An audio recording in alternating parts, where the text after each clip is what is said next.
Then that was the time nagbasa na ako ng Bible. Puro Bible na binabasa mo. Nung buksan ko yung Bible, wala akong alam sa Bible. Sabi ko, Lord, wala akong alam dito. Sabi ko, Oo. tulungan mo ako, bigyan mo ako ng mga tamang mababasa ko. Alam niyo, nung hingin ko kay Lord, totoo talaga eh. Oh? Pagbukas ko ng Bible, yung magandang balita, yung Tagalog na kulay blue, yung makapal, hindi ko siya nilipat-lipat eh. Pagbukas ko, isang pihit lang na gano'n. Alam niyo, dire-diretso mata ko kung saan, John 1:12. Na kayong mga nanalig at tumanggap sa akin ay pagkakalooban ko ng karapatang maging anak ng Diyos. Huh? Anong dating nun sa'yo?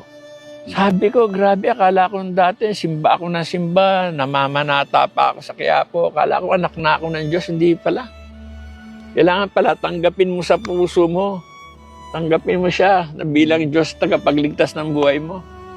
Oh, grabe. Tapos naalala ko yung salita niya eh. John 8:32. Sabi, akala ko kasi nung araw, pinakamalaking kulungan yun eh, Muntinlupa. Pero nung makakilala ako kay Lord, tsaka ko naunawaan ng pinakamalaking bilangguan eh. Oh, pinakamalaking bilangguan itong mundo eh. Itong ginagalawan natin, dito lahat ng kasalanan. Sigarilyo, alak, sugal, drugs, babae. Oh. Hindi ka na kailangan makulong. Kasinungalingan, kachismisan, pandaraya, panluloko, pagkainggit. Nandito sa mundo eh. Tama. Kaya nung mabasa ko sa Bible, John 8:32, makikilala ninyo ang katotohanan at ang katotohanan na magpapalaya sa inyo. Sa loob pa lang ng Muntinlupa, pinalaya na ako ng Panginoon Diyos. From there pa lang nakalaya na ako. Bagamat nakakulong ako. Pero masaya ka. Masaya ako. Masaya ang puso mo. Masaya ako.